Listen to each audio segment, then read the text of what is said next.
प्रितीच्या बाबणीनो तुमकां सगल्यांक देव बरो दीस दिवं म्हणटा.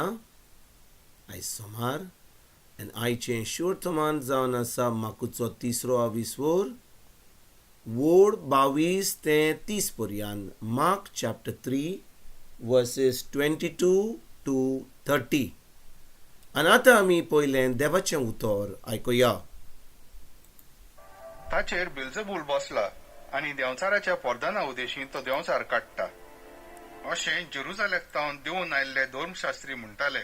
तांकां आपणा सुरशें आपूण तो तांकां ओपाऱ्यांनी सांगोंक लागलो, सैतानाच्यान कसो म्हूण सैतानांक भायर घालूंक जाता. खंयचेय एक राज आपणाचेच भितर फांटोवन पोंगोड जावन एकामेकाचेर झुजतीत जाल्यार तें राज उबें धरून नजो. आनी एक गोराबो आपणाच भितर फांटल्यार तो गोराबो उबो उरो नजो. तशेंच सैतान आपणाचेरूच उपरासून फांटल्यार उबो उरो नजो. ताचो शेवट पावला. पूण त्या बोलिश्ट मनशाक पयलो बांदल्या शिवाय ताच्या घरांत कोणाच्यान रिगूंक जायना आनी ताचो मालूय लुटूंक जायना. पयलो त्या बोलिश्ट मनशाक बांदल्या उपरांत ताचें घर लुटूंक जाता. तांच्या पातकांक आनी कसलेय देव निंदा ती उलयता तांकां लागून मनशाच्या पुता धुवांक देव बोगशितलो म्हूण हांव तुमकां खरेंच सांगतां. पूण पवित्र आत्म्याचेर देव निंदा करीत तांकां केन्नाच बोगसणें आसचें ना. पूण ती सासणांक उत्ता तसल्या पातकाची गुन्यांवकारी. मेळो आत्मा ताचेर बसला अशें ते म्हणटाले देखून हें तो उलयलो.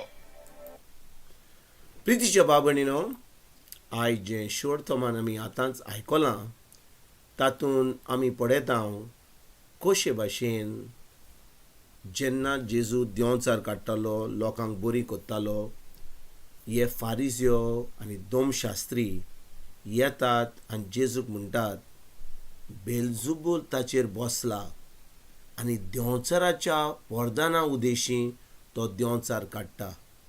पळयात भाव भयणीनो, जेजू एक बरें काम करतलो. ज्या लोकां मदें देंवचार बसलेले ते देंवचार तो काडटालो. जो पिडवंतांक बरी कोत्तालो. म्हणटच देंवचाराचे पदवेन जेजू असली कामां करिनासलो, तो देवाचे पदवेन कोत्तालो कित्याक तो देव आसलो. पूण भाव भयणीनो, हे जे धर्मशास्त्री आनी फारिजियो जें तांकां करूंक जायना जालें तें करूंक शकनासले. ते फकत आपले शिकयताले, कितें आपल्यो काणयो सांगताले, धर्माचें कितें कोत्ताले. पूण तांकां कसलोच अधिकार नासलो देंवचारा वयर कोणाक बरी करपाक, कोणाक देंवचार काडपाक. आनी जेन्ना जेजू असलीं कामां कोत्तात, हीं श्रेश्ठ कामां कोत्ता, देंवचार काडटा, लोकांक बरी कोत्तात, आतां हे धर्मशास्त्री आनी हे फारिजियो जेजूचेर आड उलोवंक लागतात. ते म्हणटात वो सैतानाच्या परदाना उदेशी हे देंवचार काडटा. आनी भाव भयणीनो, जेन्ना जेजू अशें आयकता तो कितें म्हणटा हांगा, तो म्हणटा सैतानाचो कसो म्हूण सैतानाक भायर घालूंक जाता. तें सारकें. एके फामिलीन कशे भाशेन आमी एकामेकाचेर झूज करूंक शकता? केन्नाच करची ना. करीतूय जाल्यार भाव भयणीनो, आमी सदांच चिंता की आमी आमच्या फामिलीक इतलें वायट करिनासतना. पूण सैतानाच्या राजान सैतान कशे भाशेन सैतानाचेर आड येवंक शकता. आनी जेजू तांकां एक वोपारीन सजमून दिवंक सोदतालो की तो हीं कामां जीं सैतानाक पयस कोत्तालो हीं भावार्थान आनी देवाचे पदवेन कोत्तालो. आनी भाव भयणीनो, जेन्ना आमी आयज हीं बरीं कामां पळयता, कोणाक देवा विचून काडटा, तो देवाचें उतर परगट कोत्ता, तो फकत काणयो सांगिना, देवाचें उतर परगट करून मागीर तो विजमितां दाखयता, तो लोकांक बरी कोत्ता, देंवचार काडटा. आमचे दोळे फुटलेले आसतात गाय. आमी आजून पासून सजमनान की हें फकत देवाचे पदवेन जावंक शकता म्हणून. कित्याक भाव भयणीनो, जो कोण भावार्थान चलता, जो कोण देवाच्या उतरा पडमेन चलता, जो कोणा बरोबर देवाचें उतर रिगून रावलां, तींच हीं कामां करूंक शकतात भावार्था वरवीं. तर आयज भाव भयणीनो, आमी चुकल्या जाल्यार, आमी दुसऱ्यांचेर आड गेल्या जाल्यार, आमी समजता की आमीच जी आमचे जी गरजेन आमच्या धर्मान आमी आतां जें कोत्ता तें सारकें. वय, जेजूच्याच नांवान आमच्यान हे देंवचार काडूंक जाता. दुसऱ्या धर्मा वरवीं काडूंक जायना.